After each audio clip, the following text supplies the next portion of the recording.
Hey everybody, it's Mark Myers, the Family Woodworker. Hey, this week's project is something any entry-level woodworker can attempt, and you're going to get fantastic results. You can get this project done with just basic tools that you'll either find in your basement or out in the garage. So stick around, we'll show you how. So here's the project I've been talking about. This is a beautiful, small slab of walnut. And what I mean by a slab, if you're not familiar, is that when a decision is made to take down a particular tree, it could be because it was sick, it just could have been in a bad spot, it could be because the homeowner decided they wanted to remove a small tree. Very often the people that are called to cut these things down will recognize what it is and the value of the wood. So tree services will tend to save hardwoods like walnut, which aren't necessarily rare, but they're kind of rare compared to pine and some other typical woods that you're going to find. But they'll try to save it because when you get to cut into it, and it's really hard to see the beauty of all of the wood grain that's in this thing, but it's got great vanilla color towards the outside of the bark. It's got fabulous swirls and turns in the grain on both edges here where branches would come out on this side and this side. It's a tremendously beautiful piece of wood. It would be a shame to turn it into firewood. So tree services will recognize this. Other professionals will find these trees and they'll buy them so that they can cut them and create slabs in material like this. So these are relatively hard to find, and that's the really tough part of this project. It's not necessarily the finishing or putting the legs on it, but if you can find a beautiful piece like this, then you've got a lot of the difficult part of the project taken care of. So where do you find these? It's a good question. So in the Midwest, there's a number of retail stores that are available to you, scattered around a bunch of states in the Midwest. They extend out to the East Coast, and there's a few that exist out in California and on the West Coast. But it's a national chain. It's called Woodcraft, and when you go into that store, it's kind of like a candy store for woodworkers. They've got all the tools, of course, that you might want to look into, and you build your stuff, your tool set over time like I have, but they also have some fantastic natural slabs of wood. Some small, some really large. You could make a big dining table out of a couple of pieces by putting them together. But the point is, the stock always changes. They always get in different varieties of wood, some very exotic stuff from Africa. Really cool stuff. It'll blow your mind. But you have to go all the time. So if you make it a regular stop on a weekend, you're going to go in there, you're going to see a piece, and even if you don't have a project in mind, you'll be like, I've got to buy this thing and hold on to it and protect it because I'm going to do something with it someday. And that is why I bought this piece. So I didn't know what I was going to do with it. I did buy it. And I started to do a little prep on it, and we'll talk about that in a second. So if you're not near a woodcraft store, the best thing to do is to go to a local lumber yard. Not necessarily a large home center. You want to go to a local lumber yard and ask them, are they familiar with tree services in the area? Do they know of anybody who's got a local sawmill where you can buy this natural live edge? Live edge means the bark is still attached, where you can buy these particular pieces. And I would trust them to give you some guidance. So if you ask enough, you'll be able to find a source for this type of material. And that is the really hard part, because the rest of it is easy. I talked about at the beginning, at the intro, that you're only going to need a couple of basic power tools to work on this piece. And the prep work that I did was, before I started to finish it, the edges were really nasty. They had rough chainsaw marks on both outer edges. The two branches that came out in the front were pretty jagged as well. And I didn't want to just take a straight cut on this piece. I thought it was too stark for as beautifully rounded and curved as the rest of it was. So I used a trick, and we'll talk about that a little bit later in the video, of how to take a natural arc, how to draw a natural arc line, a very wide arc, very gradual curve on both edges and also the two branches. And that allowed me to use a basic jigsaw to cut that pattern on both ends and the branches. And then basically I need to sand them now to get them smooth, and my piece is pretty much done. When you buy a piece like this, it comes from the store kiln dried and also surfaced. They will run this thing, once they get it kiln dried, they'll run this thing through an industrial planer to get the surface almost completely smooth. So your only prep on something like this is to maybe clean up the edges and then get to sanding, and that's it. And then you're into just finishing it with whatever you choose to finish it with, determining how you want to put on some legs. And this is going to be a truly spectacular piece of furniture that you're going to keep in your family for generations. You can even change the style of the legs over time. But the point is, this starter piece of lumber is the hard part. Everything else is easy. So I've talked a lot about the intro and this piece of wood. Let's get started. So I wanted to show you this trick for drawing a large gradual arc. Now normally you would use a tool like this. This is just a compass. But because of the distance between the anchor point and the pencil, you're going to get a pretty tight curve. And if you're working with a larger piece like this, you need a way to be able to draw a much longer arc. Now, I've actually seen this done with a piece of string where you'd anchor it on one end in the center of your workpiece, and then you would draw or tie a pencil to the other end, and you would then draw your arc. The trouble with a piece of string is it tends to stretch, so you're never going to get an exact curve, a perfect curve. I came across this material. Now, I had this in the house. This is plastic strapping that's used for hanging flexible ductwork in the home. And it worked out great, but I had extra. So what I noticed is that there are holes that are perfectly spaced roughly every 1/2 to 3/4 of an inch all the way down this material. So if I anchored it on one end, I could pull it out and I'd have a variety of distances to help me draw my arc. And this actually worked out fantastic. So I'm going to move the camera and show you the other end and show you what I'm talking about in terms of that arc. So here's the opposite end of this workpiece, and as it turns out, I do have a hole. I've set up my slab so that it's in the center of my workbench, and the plastic strapping is perfectly centered on the other end of the table.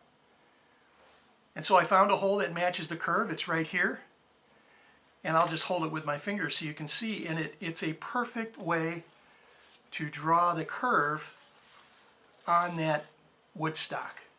So these are the tools we're going to get started with today. And because the surface is really smooth now, because of the planing work that they had done,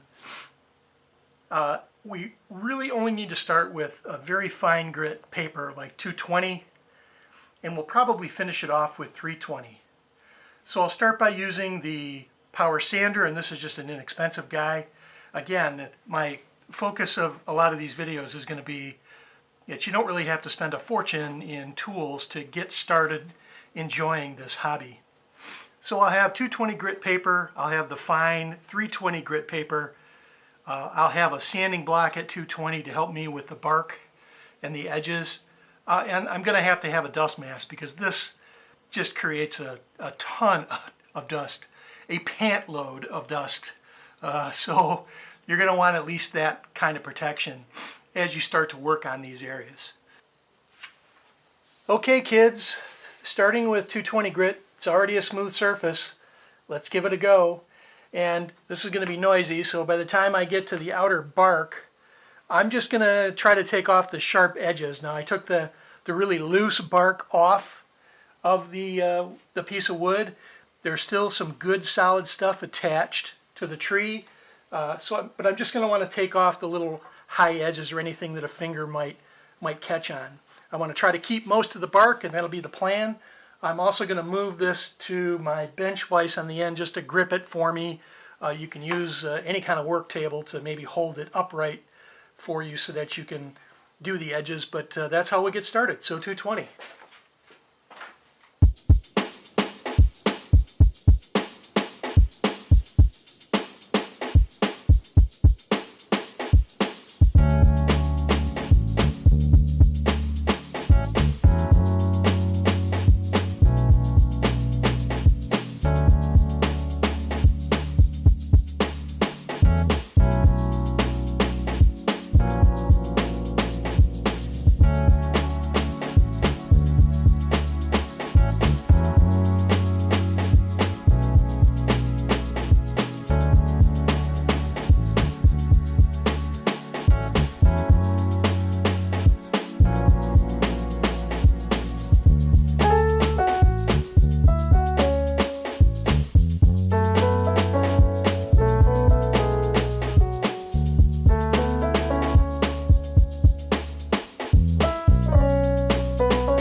Okay, everybody, it's time to let the color in this beautiful piece of wood jump out at you. So hopefully I've got the lights set up and the camera in the right position to watch this thing come alive.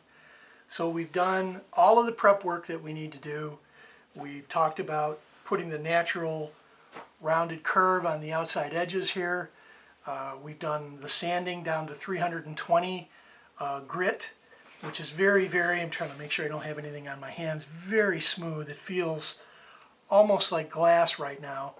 We're going to take one last pass. I've done a wipe down with a damp rag and a tack rag to get all the dust off. We took a blower off the compressor to get rid of any dust inside any of the bark, and maybe one last pass to get all the last dust off the slab. And then we're going to talk about finishes. So I'm an amateur woodworker. Depending on the channel that you tune into, you're going to run across some really great woodworking YouTube channels out there. And everybody's going to have a different perspective on what you should finish something like this with. It's a beautiful piece of wood. You want to do it right. I have actually tried a number of different products, from just paste wax to in oil like a walnut oil. I've tried Danish oil, which is another product you can buy over the counter. It all winds up working pretty well, but needs maintenance over time. So this was going to be a coffee table. It's going to get wet. We have a lot of young nieces and nephews, and when they come over for the holidays, it's a mess everywhere, from Cheeto crumbs to Kool-Aid stains to a variety of different pop stains on the table. So I'm going to go with urethane on this. I want it to have a semi-gloss finish. I want the grain to kind of pop out. So that is what I'm going to do with this particular piece of wood. It's going to be long lasting. I won't have to do really any touch-ups or maintenance on the piece of wood. So I think it's probably going to take between 3 and 4 coats to get that finish sheen. And as smooth as it is now, I will have to go over it with triple or quadruple zero stainless steel, steel wool, to just pull, if any grain kind of still pops up after we do the first coat of urethane, the steel wool will knock it down and make it nice and smooth, and then we'll go over it with the second coat, the third, and then maybe the fourth, to get this all sealed up and nice and hard against any moisture penetration. We're going to do the top and the bottom as well, but I'm just going to feature for this video the top, because this is where the magic happens up here. And I'm focused on what I think will be the prettiest piece of the wood, which is right in here. And you know, I have a tendency to talk too much, so let me get right to it so that you can see how this is going to turn out.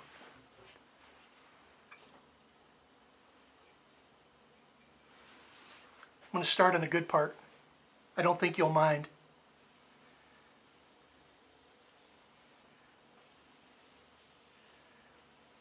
Wow, it even shimmers. And I hope you're picking up some of this on camera. When we get it all finished, I'll do a close-up on it, maybe in the sun. But what the color really jumps out.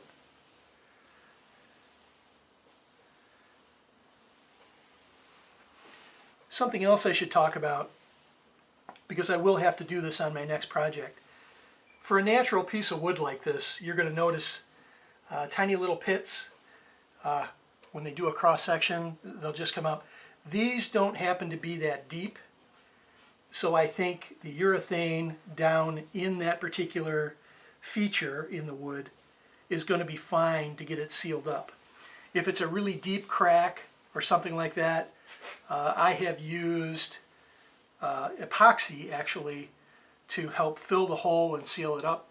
There's even coloring agents that you can buy, powders that you can mix with the epoxy, and it'll give you a wonderful little color accent if you were to fill these holes. But they're not that deep, they're just on the surface, and we're just going to go ahead and finish it the way it is. And unfortunately, I'm going to go off camera a second to get the back side of the slab. I wanted to zero in on the good stuff over here.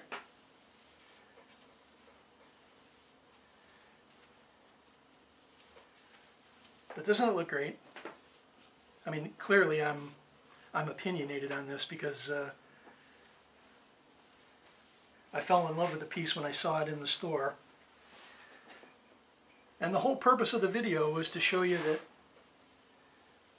again, you don't have to have a lot of tools. You don't have to have a lot of experience. If you can do a little homework and find a beautiful piece of wood like this, this is half the battle. It's been kiln dried.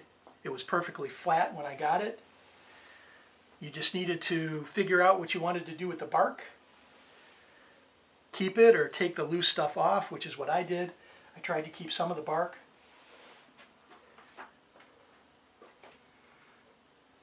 Even with a foam brush, you're going to get little bubbles that'll pop up on your first coat. I don't know if that comes across on camera, but ultimately these can be taken off with the steel wool that we talked about. So I'm really pleased at how this looks. It's fantastic. I'm really looking forward to getting this completely finished up, getting the legs on it, and getting this out in my basement rec room. So I will continue the video where we'll assemble the legs, we'll show the finished product. I'm not going to show the additional coats that we'll put on it. Just know that it's going to possibly take some 320 sandpaper sanding at the very worst, but I think steel wool will probably take care of this. And I wonder if you can even see reflection. It has a mirror effect already when you hold your hand over the top of it. So this really looks terrific. So stay tuned. We'll show you the finish up video, and thanks for hanging in. So how do we attach our rustic leg to the bottom of our table? We're going to do that with a mounting plate system, which is basically just, I've cut a 3.5 by 3.5 inch piece of oak. It's a nice hardwood to work with. There's a hole in the center, and we'll talk about that in a second. And then I've got a bolt system. This is called a T-nut. There's threads on the inside of the nut and prongs on the nut also to fit inside a particular piece of wood like this. In order to make this happen, we've got to carve out a little bit of a channel for the T-nut to rest in, so we'll use a paddle bit the same width as the T-nut. That'll give us a little bit of a resting place for the T-nut to fit in. And then the T-nut needs a secondary hole so that the threaded part can go all the way through. So you find a drill bit the same diameter as the bolt piece to the T-nut. You create the hole all the way through the wood, and then the T-nut simply rests inside that particular double set of holes. First one is the ledge for the T-nut to sit on.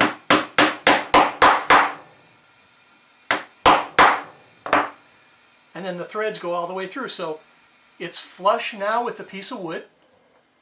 And on the other side, I have the ability to run a bolt all the way through here. So here's how the two pieces fit together.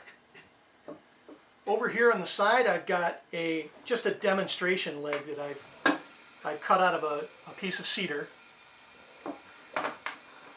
But what you're going to wind up using is another type of bolt, which has lag screws on one end that actually threads into the leg, and then it has regular threads on this side that'll screw into the nut. So let's put that in, and you'll drill a hole here a little bit smaller than the size of the lag threads. And once it gets started, it'll go in pretty straight if you drilled your hole straight.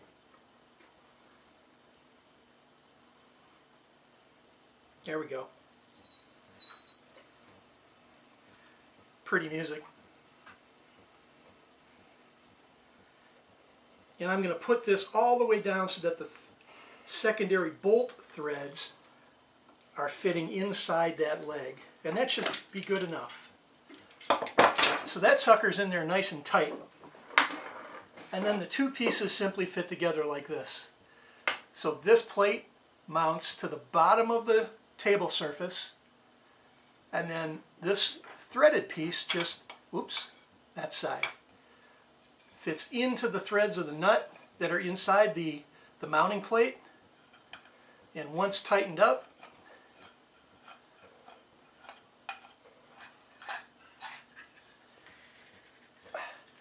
It's really nice and tight. Very rigid, very sturdy. And again, this piece will be up on the table, mounted flush to the bottom of the table. You pick the position of the legs so that they're set up appropriately to distribute the weight. And there is your leg system.